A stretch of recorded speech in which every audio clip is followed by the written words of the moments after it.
Dans cette vidéo du chapitre 32 de mes notes de cours, je résous une autre situation tirée du livre de Séguin de la section 2.2 portant sur le potentiel électrique généré par des particules chargées. Il s'agit de la situation 4 intitulée « Où le potentiel est-il nul ?» et dont on peut prendre connaissance à la page 151 de Séguin. Problème important, problème classique de physique. Donc, pour une configuration donnée de certains nombres de particules, la plus simple étant configuration de deux particules, on demande de trouver à quel endroit L équipotentiel V est égal à 0. Évidemment, il y a un endroit qui n'est pas intéressant. À l'infini, une distance infinie des particules, je vais avoir un potentiel égal à 0. Je cherche plutôt un autre endroit que cette généralité-là. Dans la situation 4, on me dit qu'on va avoir la même configuration de particules chargées qu'à la situation précédente. Donc, encore une fois, si je les présente sous forme d'un tableau, j'ai la première particule qui était une moins 1 microcoulomb située à l'origine de mon système d'axe, mon système de référence. Je ne m'intéresse évidemment pas au potentiel à cet endroit-là. Et la deuxième particule, c'était une plus 2 microcoulomb située en x égale 3, y égale 0, et pour lequel je ne m'intéresse pas non plus à son potentiel. Et maintenant, je vais chercher deux endroits. Je vais les appeler les points C et D plutôt que A et B, parce que ça avait déjà été utilisé dans la situation 3. Deux endroits où le potentiel va être égal à 0. C'est des endroits de l'espace, donc il n'y a pas nécessairement de particules à cet endroit-là. Et on me rajoute une contrainte, dire ben, je veux connaître un endroit sur l'axe des x. Donc, sur l'axe des x, c'est quand y est égal à 0. Donc, je ne sais pas à quel endroit me situer sur l'axe des x, mais je suis correspondant à y est égal à 0. Donc, je dois trouver un ou des endroits où le potentiel est égal à 0 à cet endroit-là. Et l'autre contrainte qu'on m'implique, puis que je l'ai associée à l'endroit D, c'est de dire c'est sur l'axe des y. Donc, un endroit pour lequel x est égal à 0. Où suis-je sur l'axe des y? Au niveau de mon dessin, ben, ça ressemble beaucoup au dessin précédent. Donc, mon système de coordonnées pour pouvoir localiser mes choses. Ensuite, j'ajoute mes particules en fonction des deux localisations qu'on me donne. Et il me resterait maintenant à localiser mes points dans l'espace pour lequel V est égal à 0. Je vais commencer par le point sur l'axe des X. Donc, le point que je vais identifier comme étant C. Mon premier réflexe a été de penser qu'elle allait se retrouver quelque part entre les deux particules. Parce qu'évidemment, ici, je commence avec un potentiel négatif qui va être de moins en moins négatif. Donc, par exemple, s'il commence à moins 10 proche de la particule, ça va avoir moins 9, moins 8, moins 7, puis je vais passer par 0. Et je vais réaugmenter 1, 2, 3 jusqu'au temps d'arriver au potentiel près de la surface ici, qui pourrait être par exemple plus 10. La particule la plus grosse, c'est la plus 2. Donc, elle va commencer avec un potentiel plus élevé, ça va me prendre plus de temps. Après ça, il va diminuer, exemple 15, 14, 13. Donc, d'après moi, le potentiel 0 va être plus proche de Q1 que Q2. C'est dur de le localiser immédiatement. Donc, je l'ai identifié, là, mais je n'ai pas mis mon point. Je vais pouvoir le localiser précisément si je me rends jusqu'à la fin du problème, donc jusqu'à calculer des données numériques. Donc, c'est le genre de problème qu'il faut que je fasse attention sur la façon de présenter l'examen, puisque je ne veux pas que vous faisiez les calculs numériques. Pour l'instant, je vais attendre avant d'identifier le point D là, pour ne pas ajouter trop de choses à la fois sur le dessin. J'ai déjà un premier point d'interrogation d'illustrer. Je pourrais essayer de le trouver. Le problème ressemble beaucoup à tout à l'heure. Tout à l'heure, j'avais commencé avec le principe de superposition, mais parce que j'avais un point d'interrogation ici, c'est cette valeur-là que je cherchais. Donc, j'avais commencé avec faire apparaître ce voltage-là. Mais là, je le connais, ce voltage-là, il est égal à 0. Le résultat de la superposition, je le connais. C'est plus, je cherche une position. Donc, la formule que je vais utiliser, si je vais dans le résumé, je vous disais que tout à l'heure, on avait commencé par le principe de superposition, qui est ici. Bien, si j'utilise le principe de superposition, ça ne fait pas apparaître mon point d'interrogation. Il n'y a aucune référence à une position dans l'espace. Donc, si je veux faire apparaître une position dans l'espace, c'est plutôt cette formule-là que je devrais utiliser en premier, celle que j'ai utilisée en deuxième dans la situation précédente. Mais là, je vais l'utiliser immédiatement parce que c'est là, au dénominateur, que va apparaître mon point d'interrogation. De retour à mon problème, là, il commence à l'inverse un peu de l'autre, immédiatement avec ça, que je veux appliquer pour faire apparaître XC, la coordonnée de l'endroit où je vais dessiner mon point ici. Cette formule-là s'applique de façon individuelle, soit sur cette particule-là, soit sur cette particule-là. Donc, je vais regarder le potentiel créé par cette particule-là à l'endroit que je recherche dans l'espace ici. Donc, je vais me mettre une cote. Évidemment, je ne peux pas la mettre officiellement tant que je n'ai pas fixé mon point, mais je sais que je cherche une distance de ce côté-là. Ça, c'est mon R qui est en bas ici, là, qui va être représenté par cette cote-là. Donc, mon point, il va être à quelque part ici, proche de la ligne. Ça, c'est mon inconnu. X, c'est justement la coordonnée de ce point-là. Donc, pour que ce soit plus clair, appliquons cette formule-là à notre voltage créé par à notre potentiel créé par la particule 1 à cet endroit-là de l'espace qui est à préciser présentement. Donc, ce serait la constante K fois Q1, c'est le voltage créé par Q1, divisé par R1C, divisé par la distance pour se rendre à cet endroit-là. Quand je vais être rendu à mettre des chiffres, bien, le K est connu. La charge Q1, c'est la moins 1 microcoulomb. Et la distance est inconnue. Cette valeur-là, le positif que je voudrais connaître.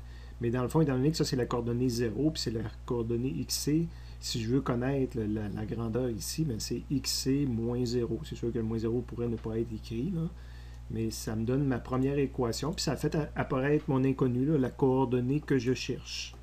Donc, c'est ma première équation, mais j'ai deux inconnus dedans.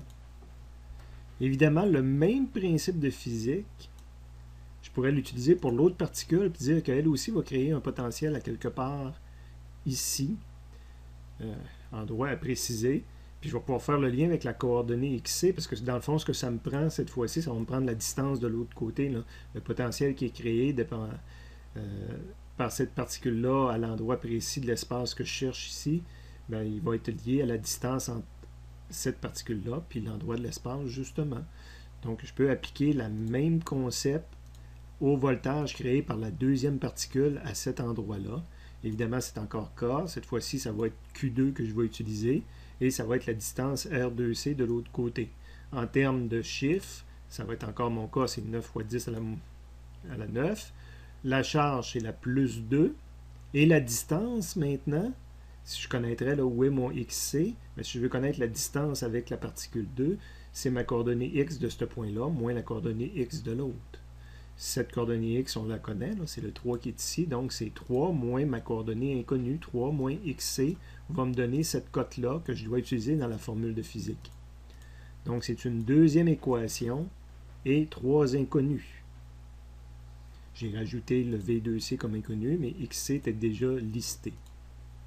Et là maintenant, ce que je dois comprendre pour régler déjà la coordonnée XC, c'est que la superposition de ces deux potentiels-là, le principe de superposition, tous les potentiels qui vont venir s'additionner à l'endroit que je cherche ici, bien, est supposé de me donner un potentiel égal à 0, c'est ce que je veux comme résultat. Donc la prochaine chose que je vais faire, là je vais sauter la partie qui correspond à D, je vais essayer de régler tout de suite mon VC. Je m'en irai travailler sur mon principe de superposition, qui est ici, que j'ai été chercher là, sur le formulaire, et que j'applique pour VC. Mais VC, maintenant, j'ai une valeur, il vaut 0. C'est ce que je souhaite obtenir comme résultat. Et ce VC-là, ben, c'est la combinaison du voltage créé par la 1 au point C, puis du voltage créé par la particule 2 au point C. Donc, je viens d'écrire une troisième équation qui impliquait les deux inconnus que j'avais en haut. Donc, j'ai 3 équations et 3 inconnus. Mon problème serait réglé pour calculer XC. C'est pas des gros concepts de physique, mais c'est le point de vue là, de bien comprendre le système de coordonnées là, qui n'est pas évident. Mathématiquement, par exemple, c'est des très gros problèmes. Lui, pas si pire, quand on fait le D, est encore beaucoup plus gros. Mais de manipuler ces équations-là pour isoler le XC, c'est pas n'importe quel étudiant, ni même parfois n'importe quel prof là, qui le fait correctement. Mais personnellement, je l'ai essayé. Je ne vous montrerai pas tout de suite, là, mais j'ai pitonné ces 3 choses-là dans la calculatrice et j'ai obtenu une réponse pour ma coordonnée XC de ce côté-ci. Réponse qui me donnait 1 plus précisément. Donc maintenant, je peux le localiser officiellement, puis c'est pour ça aussi qu'il tombe avec mes cotes. Et je réalise qu'il est plus proche de Q1 que de Q2, comme j'avais prévu. Mais je devrais réaliser aussi que le potentiel partant d'une charge négative est négatif, même si je ne calcule pas sa vraie valeur. Exemple, il commence à moins 10. Puis plus je m'éloigne, ben, plus qu'il diminue. Donc, moins, je devrais dire plus qu'il est moins négatif. Donc, je suis à moins 10, moins 9, moins 8. Ben, quand j'avance sur cet axe-là, à un moment donné, je vais rencontrer un 0 ici. Donc, j'aurais pu réaliser que XC est peut-être de ce côté-là également.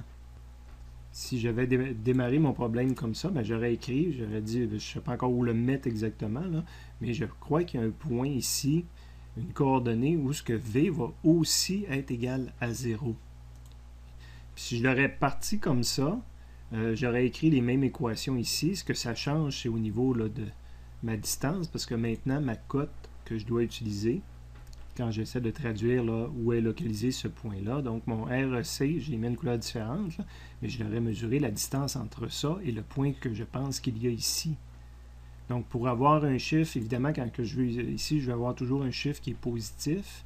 Donc là, pour avoir un chiffre qui est positif, j'aurais fait la coordonnée 0 moins la coordonnée qui est négative ici, que je ne connais pas, qui vaut peut-être moins 3, moins 4, moins 5, moins 6. Donc, moins 6, ça me donne plus 6. Donc, mathématiquement, là, il faut toujours, de toute façon, quand je veux obtenir une valeur positive en termes de distance, il faut toujours que je prenne qu'est-ce qui est le plus en avant, moins ce qui est en arrière. Donc, ici, j'aurais eu 0 moins XC, là, si je l'aurais raisonné vers l'arrière en premier. Donc, dans cette première équation-là, ce qui aurait été différent, c'est au lieu d'écrire ça, j'aurais écrit 0 moins XC. Pour la deuxième équation, ça n'aurait rien changé parce que je fais toujours... Ma cote a changé, par exemple, parce que c'est la distance entre ça et le point que je veux essayer de trouver dans cet endroit ici. Donc, ma cote est beaucoup plus grande, mais comme j'ai dit, quand je vais avoir une valeur positive, ben, je prends le point le plus à droite. Donc, ça aurait quand même été la coordonnée 3 moins la coordonnée ici. Donc, 3 moins quelque chose qui va être négatif, ça va faire moins. Donc, ça va rester une valeur positive. Et la troisième équation n'aurait pas changé. Donc, il y a juste la première qui aurait changé. Puis si je pitonne maintenant ces trois équations-là dans ma calculatrice, mais en écrivant 0 moins XC, la calculatrice me retourne une nouvelle réponse, soit la réponse moins 3. Donc, à cet endroit-là de l'espace, V est égal à 0, tel que demandé. Je m'attaque maintenant au deuxième point d'interrogation. Donc, je veux un endroit sur l'axe des Y. Donc, un endroit pour lequel la coordonnée va être égale à 0, où je vais aussi avoir un potentiel égal à 0. Mon réflexe était de dire, ben, je vais prendre un endroit qui est ici en haut. Il y a sûrement un endroit dans l'espace où quand j'additionne les deux potentiels créés par ces deux particules-là, que ça me donne un VD égal à 0. Un endroit que je ne connais pas directement, mais que j'imagine à quelque part à cet endroit-là. Je vais avoir besoin de la distance entre ce point-là et mon endroit que je cherche à calculer, ce que je vais appeler la coordonnée, la distance entre le point 1 et le point D. Puis, je vais également avoir besoin de la distance entre la particule 2 et mon point de l'espace, que je ne situe pas précisément présentement, et qui, elle, doit être obligatoirement sur mon dessin. C'est pour ça qu'elle n'est pas en rouge, là, optionnel, parce que je n'ai pas de valeur. Cette distance-là, R1D, correspond à ma coordonnée YD que je cherche, moins 0. Hein, ma distance, le YD, c'est mon inconnu, moins le point 0. Mais là, ici, c'est le théorème de Pythagore qu'il va falloir que j'utilise. Donc, le R1D là, ne correspond pas à une valeur écrite directement ici ou encore à un point d'interrogation. Ben, je me trouve à faire la même chose que tout à l'heure, à dire je vais calculer le potentiel créé par cette particule-là, le potentiel créé par cette particule-là, puis ça va faire apparaître mes coordonnées. Donc, j'applique ça ici, mais maintenant, pour le potentiel créé par la première particule dans ce point-là de l'espace, donc la première particule au point D de l'espace, le K, c'est la première particule, puis ma référence, c'est R1D, qui est ici. Donc, le K, le Q2, pas le Q2, mais le Q1, c'est moins 1 fois 10 à la moins 6. Puis ce que je mets au dénominateur, ben, c'est l'équivalent de cette cote-là, mais en termes de coordonnées. Donc, cette distance-là, ça se trouve être le point YD que je veux trouver, moins Y est égal à 0. Essayez de bien le voir, là, mais ma coordonnée, ça fait apparaître mon inconnu, puis ça va correspondre à mon R1D. Donc, j'ai une équation et deux inconnus. J'ai utilisé une couleur différente là, pour montrer un peu la deuxième partie du problème. Encore une fois, pour trouver une deuxième équation, je peux réutiliser ça une deuxième fois, mais c'est la deuxième particule qui crée un potentiel maintenant. Donc, c'est V2 au point D. V2 sur D, encore une fois, c'est K. C'est la particule 2 qui crée ça, donc 2 fois 10 à la moins 6. Puis la distance, là, c'est mon R2D qui est ici, qui ne correspond à aucune coordonnée directe là-dedans, donc je ne l'ai pas remplacé initialement. R2D. Évidemment, avec pas de chiffre, ça donne la même affaire. Mais là, j'ai écrit une deuxième équation et j'ai deux inconnus supplémentaires. Donc, j'ai deux équations à 4 inconnus. Prochaine étape, c'est d'appliquer le principe de superposition parce que ces deux potentiels-là additionnés, parce qu'ils agissent tous les deux au point D, sont supposés de donner le zéro du tableau là, quand je les superpose. Donc, le principe de superposition appliqué au point D, le point D vaut 0, puis c'est 1 sur D, puis 2 sur D. Donc, je viens d'écrire une troisième principe de physique. Et je n'ai pas augmenté mon nombre d'inconnus. J'étais à 4 inconnus. La dernière inconnue, c'est elle que je vais utiliser le théorème de Pythagore pour. Donc, l'hypoténuse au carré va être égale à mes deux autres côtés au carré. Le côté A en bas ici, donc ça c'est la distance entre la particule 1 et 2.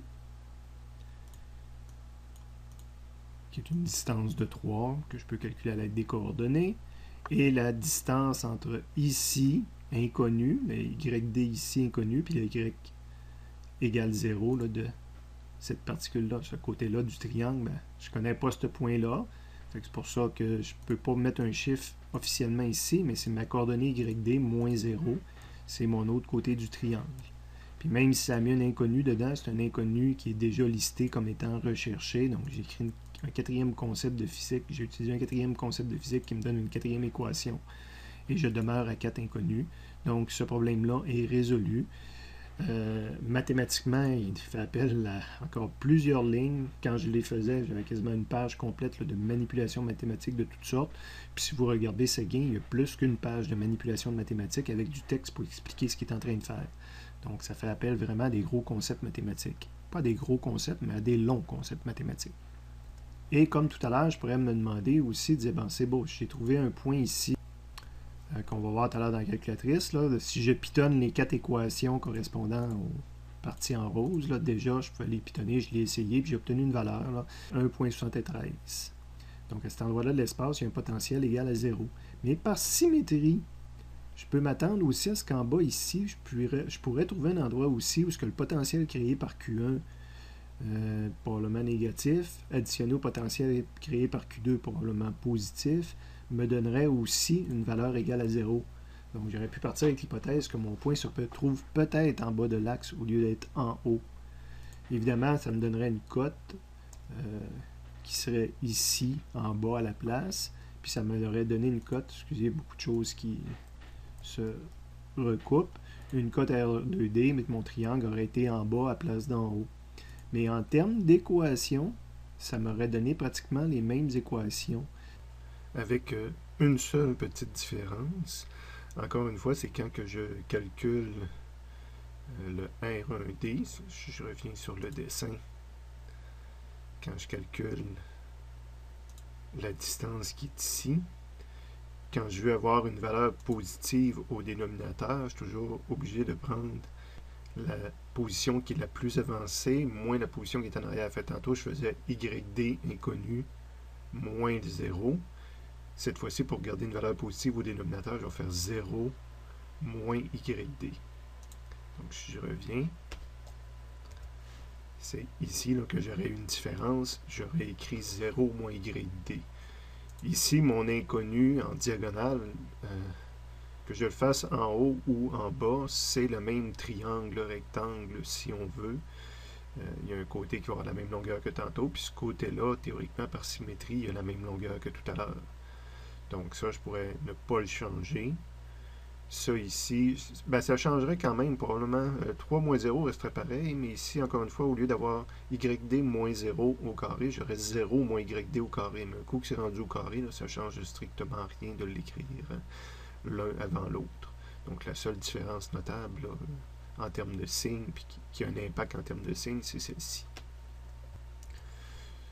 Donc il me reste à aller pitonner ça sur une calculatrice qui va me retourner toutes mes réponses, ou à faire le tas de manipulations mathématiques qu'il y a à faire là, pour isoler, surtout dans la dernière partie.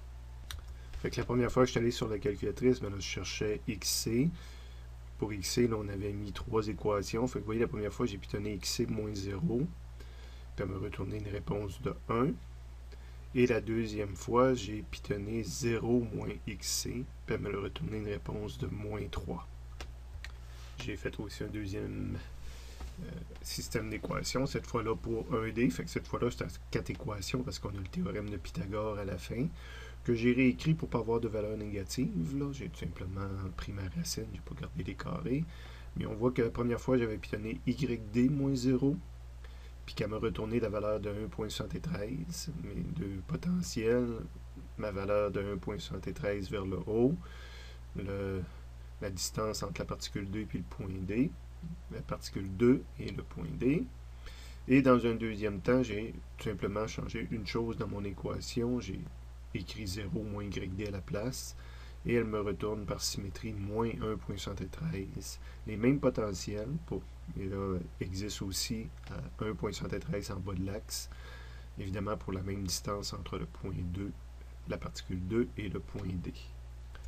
Donc ça me donne les 4 coordonnées que j'avais sur mon dessin des endroits où le potentiel est égal à 0. La superposition des deux potentiels créés par la particule est égale à 0. Et on devrait réaliser, ce qui n'est pas nécessairement évident puisqu'il n'était pas demandé dans la question comme tel, mais ces 4 points-là se trouvent à être parfaitement sur une circonférence, sur une trajectoire là, circulaire. Cette trajectoire-là n'était pas demandée comme telle. Là. Puis même si elle aurait été demandée, c'est pas évident que même moi j'aurais eu le réflexe de dire que les potentiels zéro sont toujours sur une trajectoire circulaire comme ça, décalée par rapport aux deux particules. Il aurait fallu que j'en calcule plusieurs autres points là, avant d'en prendre conscience. J'en ai pris conscience parce que Séguin l'a dessiné à la fin de sa solution.